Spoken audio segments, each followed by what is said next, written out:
E o que está acontecendo hoje, Luciano, que a galera tá falando que o autismo tá pop, tá no hype? Tá no hype ter autismo. Eu vejo que muita gente fala uma barbaridade dessas e o que aparentemente suporta esse tipo de fala é um aparente número de pessoas com... um aparente maior número de pessoas com autismo. Que acho que é alguma coisa semelhante com o TDAH alguns anos atrás. Todo mundo tem TDAH, todo mundo tem TDAH. Quando a gente olha, pelo menos no TDAH, que é a literatura que eu acompanho, a prevalência não subiu. É a mesma coisa. Como é que tá no autismo isso? No autismo a prevalência subiu e subiu muito, né? Nós temos aí um órgão no CDC, no Centro de Controle de Doenças dos Estados Unidos, esse órgão chama ADDM, que é o Autism Developmental Disabilities Network. Monitoring Network. E esse órgão, ele publica, ele tem um grupo de trabalho muito bom, que tem 11 lugares nos Estados Unidos que eles fazem um acompanhamento, e eles publicam mais ou menos bienalmente. A última dessas publicações aponta 1 a cada 36 crianças, eles pegam ali uma coorte de 8 anos, como tendo o diagnóstico de autismo. Então, realmente, aumentou muito o número de pessoas diagnosticadas. Aí vem a discussão de por que isso aconteceu. De fato, aumentou a quantidade de pessoas, o que está rolando? E aí existe uma série de estudos se dedicando a olhar para isso, né?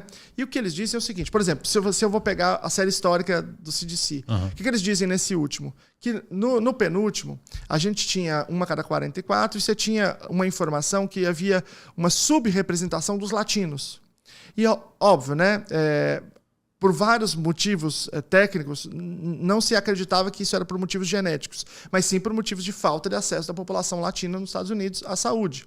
No anterior, havia a mesma questão em relação à população negra. No anterior, em relação às mulheres. Então seria um aperfeiçoamento no traqueamento mesmo. Então, quando eles verificam que tem uma subrepresentação de um grupo que não tem plausibilidade genética para estar subrepresentado, então eles vão investigando ali, tentando corrigir isso. Então, esse é um aspecto, né? Mas tem outros aspectos aí. Aí outros estudos se debruçaram sobre isso. Então, o principal, as pessoas estão sabendo mais sobre autismo. Imagina que você tem uma criança autista hoje. Você leva para a escola diz, olha, eu acho que esse menino é diferente. Você está em casa, a tia fala assim, olha, eu conheço os meninos que é autista. Você está vendo a televisão, você assiste um filme que tem uma personagem autista. Você vai no profissional, os profissionais conhecem esse assunto. Então, existe uma conscientização da sociedade, de modo geral. Existe muito maior probabilidade de você encontrar alguém que saiba fazer o diagnóstico, que você não tinha antes. Né? Imagina, 10 anos atrás, 20 anos atrás, era muito difícil achar alguém com essa expertise.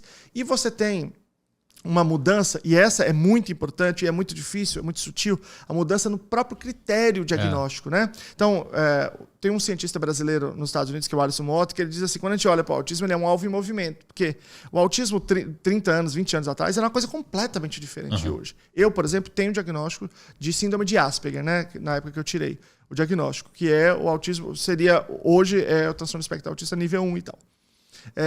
20 anos atrás eu não teria diagnóstico de nada, né? A Asperger nem tinha, surgiu em 94 o diagnóstico, e antes não era nada.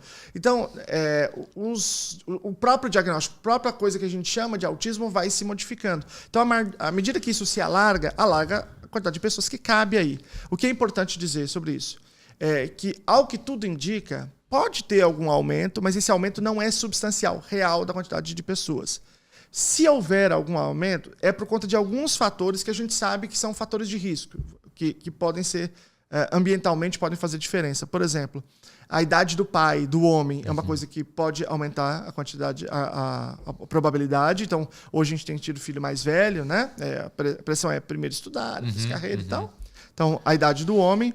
A gente pode ter, por exemplo, algum efeito do fato de que existem algumas situações na gravidez que podem aumentar esse risco, por exemplo, o consumo de maconha. Né? Só que a gente não consegue fazer uma série histórica, porque os estudos que mostraram isso são estudos recentes em lugares que legalizaram a maconha. Os estudos anteriores, como as pessoas negavam que usavam, você não consegue fazer a comparação. Tá sujo o dado, né? Tá sujo. Então, existem alguns fatores que pode ser que aumente. Eu vou dar outro exemplo. Parto extremamente prematuro, com peso extremamente baixo, aumenta o risco. E antes as crianças não sobreviviam, porque a gente não tinha tecnologia. Hoje a gente tem. A gente consegue fazer elas sobreviverem e elas têm maior probabilidade de ter autismo. Mas tudo isso, estatisticamente falando, são números que não são tão grandes. Você está dizendo, então, que sempre existiram ou sempre existiu um número parecido de pessoas com autismo no planeta. A diferença é que hoje a gente tem uma lupa melhor para olhar aquilo. Exatamente. Então, hoje a gente tem recursos, a gente tem um nome, porque o autismo, diferente de outras várias condições, como a deficiência intelectual tem séculos, o autismo, a primeira definição na literatura é de 1943. Então, é uma coisa que é um fenômeno para o qual a gente estava olhando. E a galera que fala que, na verdade, essa lupa não está melhor? Eu vou usar aqui a metáfora da lupa, né? Como se fosse a lupa claro. Uma ideia diagnóstica melhor. E a galera que fala que essa lupa, na verdade, é uma patologização da criança, quando, na verdade, no passado isso não existia. Por que você acabou de falar que um tempo atrás você não ia ter... Estou me colocando na posição dos críticos, né? Quando você, 30, 40 anos atrás, você nem teria o diagnóstico e hoje tem, portanto, na verdade, a ciência que está patologizando as pessoas. Como é que normalmente... Como é que vocês conversam com esse tipo de argumento? Esse diálogo ele acaba acontecendo muito, que é um argumento que acontece muito, né, na educação, na psicologia, né?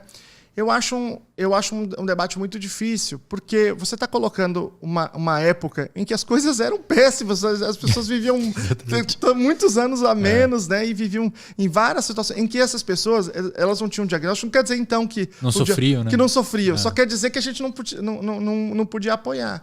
Eu acho que tem uma grande questão, uma grande confusão, que é em torno de o que é o diagnóstico. Que coisa é essa do diagnóstico? O diagnóstico ele não é uma afirmação científica de que aquele indivíduo é de um tipo diferente.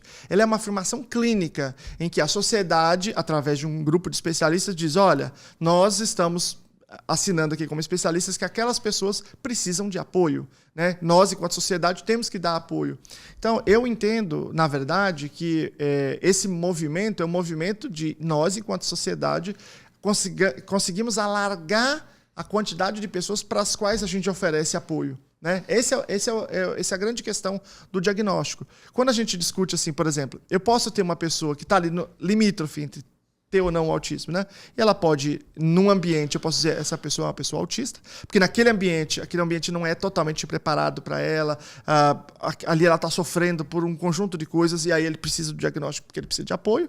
E ele está num outro ambiente e ele não precisar desse mesmo apoio, porque o ambiente é mais preparado para ele. Então, veja, à medida que a gente só fala do diagnóstico e só diz assim, olha, nós vamos te oferecer apoio para você aprender outras coisas, isso de fato é um problema. Então a gente tem que ter... Eu sempre digo assim que a inclusão é uma via de mão dupla. A gente tem que ter, ao mesmo tempo que a gente oferece o apoio para esse indivíduo, a gente tem que também trabalhar para modificar a sociedade, para ela ser mais inclusiva, para ela ser mais acessível, de modo que você precise menos desses apoios.